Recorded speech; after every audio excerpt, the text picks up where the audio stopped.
Okay, chapter 4. I'm gonna do like I've been doing though. Just instead of going back over it, I'm just gonna be reading through these verses and talking a little bit about it.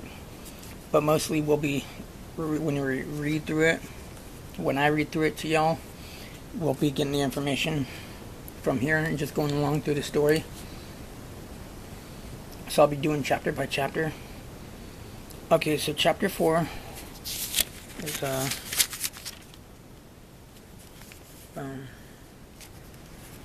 it's got 34 verses. Excuse me. Hold on one second. 2, 3, 4, 5, 6. Okay. So, chapter 4.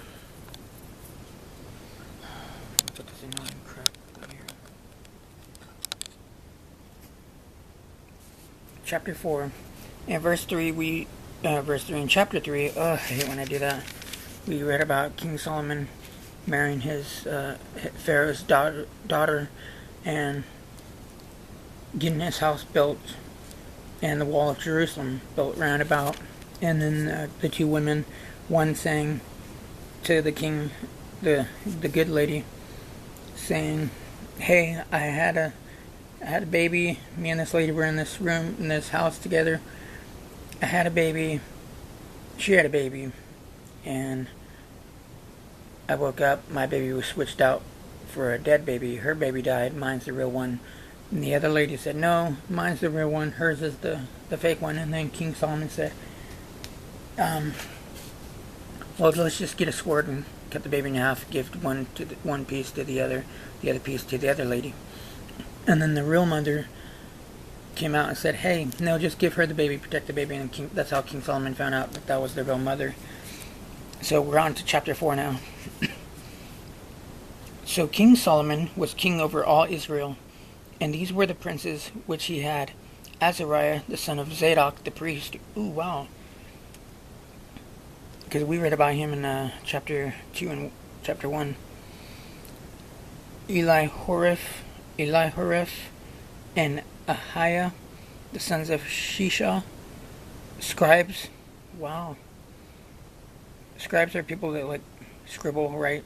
I think that's where scribes come from. They write stuff. They write texts. Jehoshaphat, the son of Ahilud, the recorder. And Benaiah, the son of Jehoiada, was over the host. And Zadok and Abiathar were the priests. Verse 5. And Azariah, the son of Nathan, was over the officers. And Zabud, the son of Nathan, was principal officer and the king's friend. Wow. So Azariah, the son of Nathan, was over the officers. And Zabud, the son of Nathan. So Zabud and Azariah are brothers, I believe.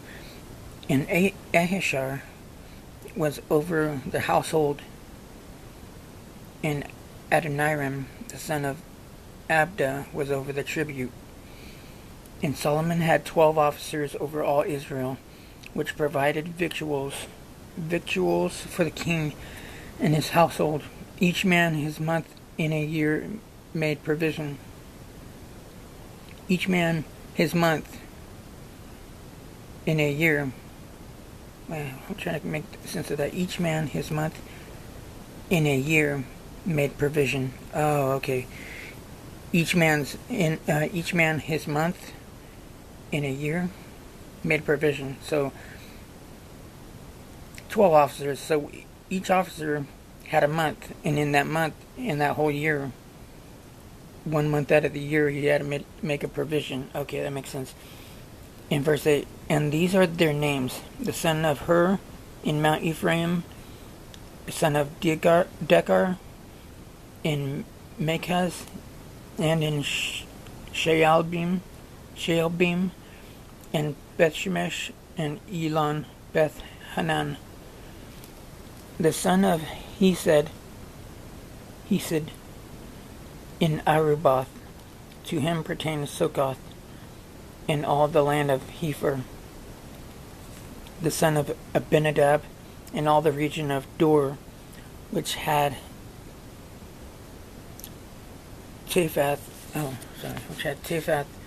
the daughter of Solomon, to wife. Baana, the son of Ahilud. To him pertains Taanach and Megiddo, and all Bethshean, and all Bethshean, which is by Zartana, beneath Jezreel, from Bethshean to Abel Meholah, even unto the place that is beyond Jokneam. I hate these names because they're so hard to pronounce. The son of Geber in Ramoth Gilead. To him pertain the towns of Jair, the son of Manasseh, which are in Gilead. To him also pertained the region of Argob, which is in Bashan. 80 great cities with walls and brazen bars. Ahinadab, the son of Edo, had Mahanaim. Verse 14.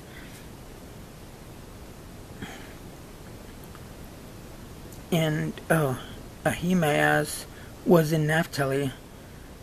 He also took Basemath, the daughter of Solomon, to wife. Baana, the son of Hushai, was in Asher and in Aloth. Jehoshaphat, the son of Peruah, in Issachar. Shimei, the son of Elah, in Benjamin. Geber, the son of Uri, was in the country of Gilead. In the country of Sihon, king of the Amorites, and of Og, king of Bashan. And just so you know, that's the actual king of Og, King Og of Bashan. That dude's bed was like 13 feet by 6 feet wide. 13 feet long by 6 feet wide. He's probably about 12 by 5. 12-foot tall guy. Was an actual giant way back then. I think you find out about that in Genesis. And he was the only officer which was in the land. Judah and Israel were many as the sand which is by the sea in multitude, eating and drinking and making merry. And Solomon reigned over all kingdoms, from the river unto the land of the Philistines, and unto the border of Egypt. Wow. And Solomon reigned over all kingdoms, from the river unto the land of the Philistines, and unto the border of Egypt. They brought presents and served Solomon all the days of his life. And Solomon's provision for one day was 30 measures of fine flour, and 80 measures of meal, 10 fat oxen, and 20 oxen out of the pastures, and 100 sheep beside harts, and roebucks, and fallow deer, and fatted fowl. For he had dominion over all the region on this side the river, from Tifsa even to Asa, over all the kings on this side of the river, And he had peace on all sides round about. And Judah and Israel dwelt safely, every man under his vine and under his fig tree, from Dan even to Beersheba, all the days of Solomon. And Solomon had 40,000 stalls of horses for his chariots, and 12,000 horsemen. And those officers provided victual for King Solomon, and for all that came unto King Solomon's table. Every man in his month, they lacked nothing. Barley also, and straw for the horses, and dromedaries brought they unto the... barley also and straw for the horses and dromedaries brought they also unto the place where the officers were, every man according to his charge.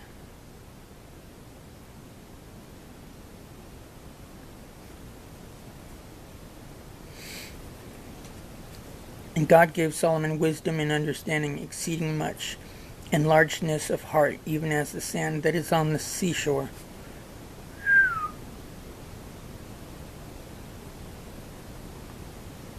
Well, I'm looking through this camera. That's crazy.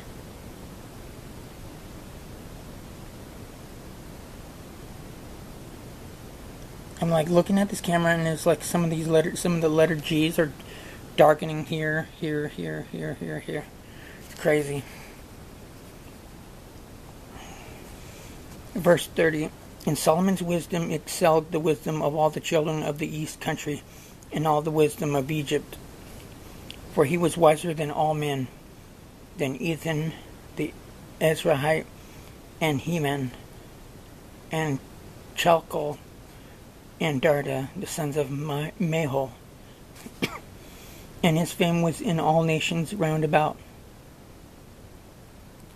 And he spake 3,000 proverbs, and his songs were 1,005.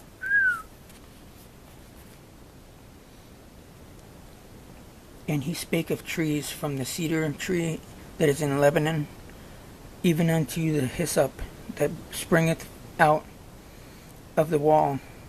He spake also of beasts, and of fowl, and of creeping things, and of fishes. And there came of all people to hear the wisdom of Solomon, from all kings of the earth, which had heard of his wisdom. Let me read the last one, because I've been having a hard time with my voice. I'm going to read the last one again. And there came of all people to hear the wisdom of Solomon, from all kings of the earth, which had heard of his wisdom. So everybody traveled around the world just to hear him talk. And he spoke of beasts and creeping things. Like, he spoke of so much wisdom that he was speaking of things that nobody knew about, of these animals and creatures, like insects.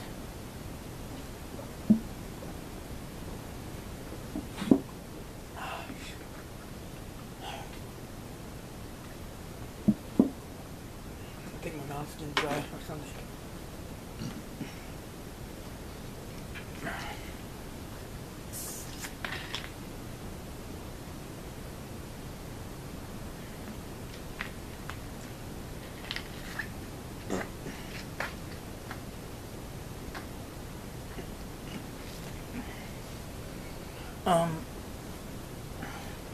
So that was chapter 4. So this is basically saying he was wiser than anybody around his town. And that everybody from all over the earth, and there came of all people, verse 34, and there came of all people to hear the wisdom of Solomon from all kings of the earth, which had heard of his wisdom. Wow. But see, what's interesting is verse 33, and he spake of trees, from the cedar tree that is in Lebanon, even unto the hyssop that springeth out of the wall. He spake also of beasts, and of fowl, birds, and of creeping things, and of fishes. So he's speaking about animals, and he's giving them so much wisdom about these things that people are like fascinated by, like stuff that nobody knows about. And probably people that are like nowadays that study animals. There's probably back then people that studied animals, and they were like, "Wow, I never knew all this." So he's giving them a lot of wisdom. I hope y'all like this. Don't forget to like, comment, subscribe. Again, I'm gonna just be going through these over and over. Not like over and over each one, but like going through that one and then going on to the next one, repeating. I'm gonna be reading these chapters, and just one chapter I'm gonna be maybe talking about it a little bit, but mostly trying to go through these chapters because I want to get in the habit of just reading, reading through chapter 5, over to chapter 6, and then over to chapter 7. I think that's what I was meaning by over and over, but excuse me. We learned a lot on this these few chapters. And this helps me get these chapters out there instead of focusing on part 1, part 2, part 3 of each chapter. I'm going to have to do that in more detail, but I'm going to have to write things down and take notes. I do want to take notes and start talking about it, analyzing it and stuff. Or maybe someday I want to do a live stream where, especially when I get enough of you viewers, if you see this, I got to put the tags in it too, dang it.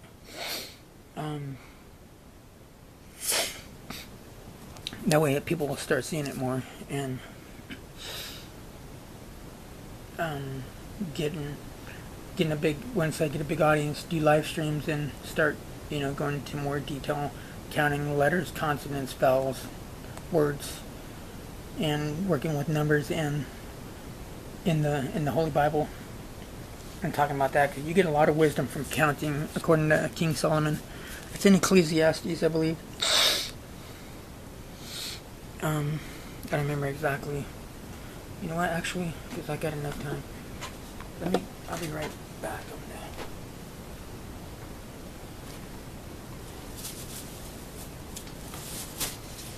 I got a Strong's Concordance.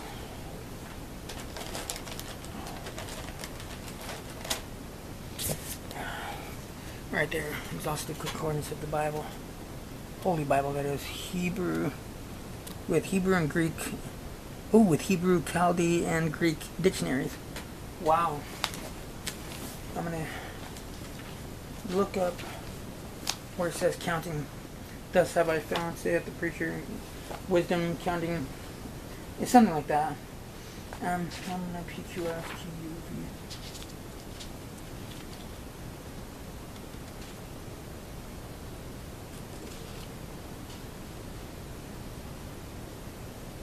Counting, saith the preacher, counting one by one. Ooh, Ecclesiastes 7:27.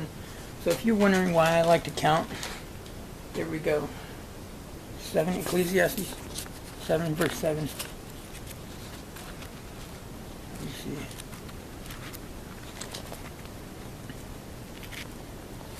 Chapter 7, verse 7. Isn't that interesting? Wait, hold on. Wait, not verse 7, I don't think. Hold on, didn't it? Verse 27, I meant. Chapter 7, verse 27. Behold, this have I found, saith the preacher, counting one by one to find out the account. Ecclesiastes chapter 1, verse 1 is a little reference right there. Right there. So let's see what that one says. Ecclesiastes was written after King Solomon had lived a sinful life, and he's like, it's all in vain, it's all stupid. Why do all these evil things? It doesn't mean nothing. And then he gave his life back to God and got saved. The words of the preacher, the son of David, in Jerusalem. Vanity of vanities, saith the preacher, vanity of vanities, all is vanity. What profit hath a man of all his labor which he taketh under the sun? What is this all about? If it ain't basically glorifying God or being happy in Jesus or God, whatever, you know what I mean? Same person. So, Ecclesiastes 7:27. That's a little off for a study, but that's fine. It's the Holy Bible. So. Oh God, my back. So that was chapter 4. Now we'll see y'all in the next video. Chapter 5. God bless y'all. Love y'all. Jesus loves you. And like, comment, subscribe, hit that notification bell.